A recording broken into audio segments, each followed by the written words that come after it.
on. So we will see some examples or different chords in test, and we'll try to find the frequency out for that. Okay. So we can see already we have seen the working of a for loop, how it works on a for loop. Now instead of incrementing by 1, you can see that the iteration is or the updation is I is equal to I plus 2. So our area of interest is that how many times this statement is going to get executed. Okay. So let's see. Suppose if n value is 10, how will I be varying? Initially I will be 0, then it will become 2, then 4, 6, 8, and when it comes to 10, the condition will be false. So instead of checking from 0, 1, 2, 3, 4, we are incrementing by 2. In another way, we can say it as half of the terms are being skipped. We will be skipping 1, we will be skipping 3, we will be skipping 5, and so on. So basically, instead of going for n iterations, you will be doing only n by 2 iterations. So if I is incremented by 2, statement will be executed for n by 2 times. Okay, and try with an example. You can put n value as 10, and here you can have a print statement, and you can check how many times the print statement is getting executed. You'll be knowing that it will be n by 2 times. Okay, even if it is n by 2, when you say order, it will be order of n, because this is 1 by 2 into n. We will discard the coefficient part, and the highest degree term is n, so it will be order of n itself, but number of iterations will be n by 2. So we can generalize. Suppose if we are having a addition in the updation, if we are adding by some value, the number of statements will be executed will be n by that term. If it is I plus 5, the number of iterations will be n by 5. 5 is 3, it will be n by 3. Okay, I think it's clear for you. Now similarly, when we are going to the multiplication part, here I is equal to 1, I less than or equal to n, I is equal to I plus 2. Suppose I am saying n is equal to say 16. How the I value will be varying? Initially I is 1, so 1 less than or equal to 16 condition is true. We have now how many times statement is going to execute. So next time I value will become 2, it is also true, 2 less than 16. Next time 2 into 2, 4, 4 less than 16. Next time 4 into 2, 8, fine. Next time 8 into 2, 16. So this first time the condition is going to be true. Okay. Now we have final formula for that. How many times this statement is going to get executed. So we will see how the value of I is varying.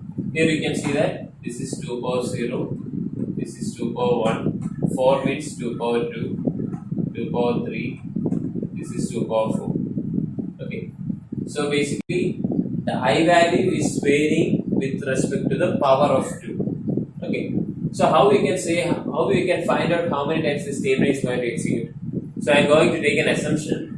I am assuming that after k steps, or say after k plus 1 steps, this iteration is going to stop. After k plus 1 iterations, this condition is going to be false. So after k plus 1 iterations, what will be the value of I? If there are 3 iterations, the value is 2 power 2.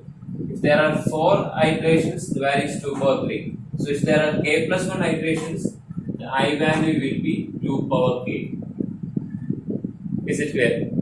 For the first iteration, it is 2 power 0. Second iteration, it is 2 power 1. Third iteration, it is 2 power 2. For k plus 1 iteration, it will be 2 power k.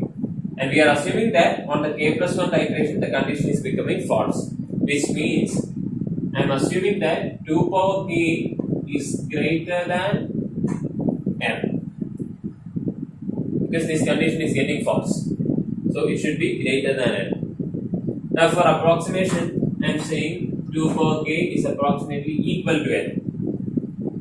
In that case, so one more thing, if it is executing for k plus 1 time, and for the k plus 1 iteration condition is false, which means this statement is going to execute for k times. Okay, k times condition was true, So statement is executing k times, and on k plus 1 iteration, condition is getting false. That's what our assumption was. This means statement is going to get executed k times.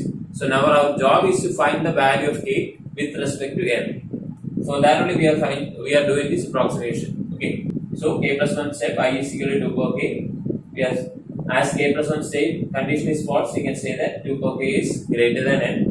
We are approximating it. We are approximating as 2 power k is equal to n, which means k is equal to log n to the base 2. So we found out the value of k, and we earlier itself we found that the statement is going to execute for k times, which means with respect to n, this statement is going to execute for log n to the base 2 times.